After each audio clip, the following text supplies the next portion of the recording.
Hi everybody, John again, and Joni for a moment of bliss. Today I'm going to talk to you about something you would be familiar with. What do you do when life throws curveballs at you? Because life can throw curveballs, and so how do you handle it? So, how did life throw a curveball for you?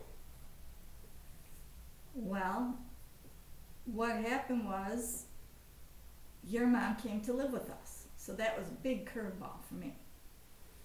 We had a couple of curveballs. We moved out of state. Your first husband passed away Well, at 44, out of nowhere, right? mm-hmm.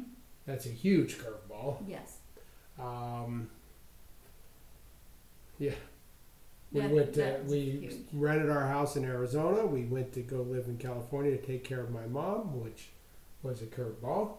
That didn't work out. No, not at all. We're back in Arizona, and she's now living with us. And how stressful has it been? On a scale of 1 to 10, about 50. Yeah. Very stressful. Yeah. And so it's like, what do you do in these circumstances? How do you handle it? I don't have great specific answers for you. I just know that somewhere, somehow, there is a higher purpose to all of this. Sometimes we just don't know the answers. And I do believe that that's where faith comes in. I know it's a difficult thing out there to have faith. And faith in the greater good, in God got us all that is, whatever you want to describe it, whether it's Jesus, Buddha, Krishna, Confucius, I don't really care. Whatever you need or it's good for you. Personally, I like Jesus. I've always liked Jesus. I like Buddha as well, Siddhartha. I've studied the story, a lot of similarities. So in some ways, I'm a big Buddhist and also a big Jesus lover. I love Jesus. He's been a friend of mine for a very, very long time. So I do believe in the power of faith. And faith is something that I rely on, although it is sometimes difficult because things seem to just keep knocking you down or causing stress, if you will. What's your view on faith? It's difficult for me to have faith for the reasons you kind of just laid out. Mm-hmm. You feel like, why is this still happening to me?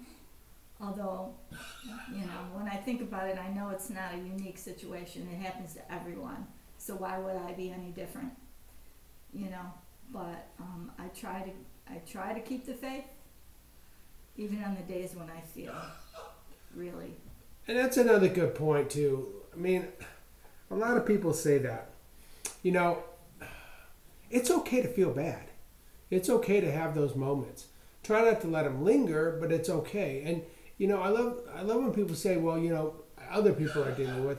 They are, but it doesn't make what you feel any less important. So it's okay to feel that way. You don't have to feel guilty for feeling that way because the rest of the world has problems. I mean, you walk by somebody who doesn't have legs, or a blind person. You go, oh my God, my problem seems so small compared to that. And maybe that's true, maybe it's not, but it doesn't make what you feel any less important. And I want you to allow yourself to be okay to feel the way you feel. What do you say to that? I say thank you. That's helpful. That's helpful to me when I forget that. I know you're right, and I know you shouldn't be dwelling constantly on your problems. Just every day, every minute of the day. You've got to be able to let it go sometimes. But it's good to feel validated, that somebody understands how I feel, and it's okay to dwell. If you dwell for a little bit, it's okay. I can assure you this, 100% I can assure you, it won't last. It won't last. If it does last, then that's where you seek help. Either a mental coach, a spiritual coach, a religion coach, whoever, a friend. That's where people come in, where you just talk to and get it off your chest, right? right, yeah. And I'm going to tell you a thing that's also I learned the hard way is that not every therapist is the same. And so you have some good ones, you have some not so good ones. It really depends on how you sync with that person. So that is really the key to know about therapy is if someone doesn't work for you, it's okay. Move on. Find somebody else. Find somebody who you gel with, okay? Yeah, don't some people give up on it if they don't find the right person. A lot of times they quit right away and say, forget it, it's not for me. But it might just be, like you said, that you're not gelling with that person. Not gelling. I went to a therapist a long time ago. I went to a behavioral therapist because I wanted to know if there was things about me that I was subconsciously doing that was sabotaging myself through the way I was raised and or my belief system about myself. And immediately they weren't listening. They just were writing scripts. It was a psychiatrist, and I went, this doesn't feel right. And so I thought I was wrong, doing something wrong, quite honestly, and I didn't go to see anybody for a long time. And I was at my church, spiritualist church is where I went to, and there was a counselor, spiritual counselor, not a doctor, just a spiritual counselor, who I started talking with, and then she said, not everybody is the same, so you can try somebody different. And I went to actually this person, and that actually worked out. Yeah.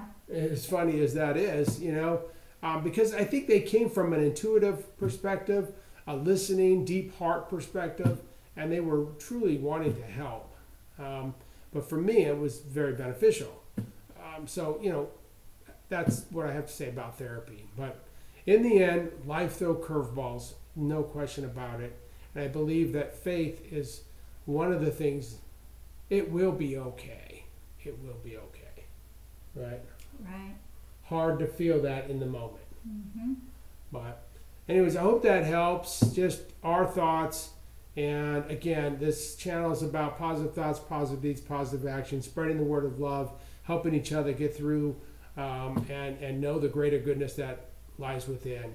So please hit that like, share, subscribe, tell your friends. Let's grow the arena because all of us together can make a difference in a positive way. Love you, love yourself. Have a great rest of your day.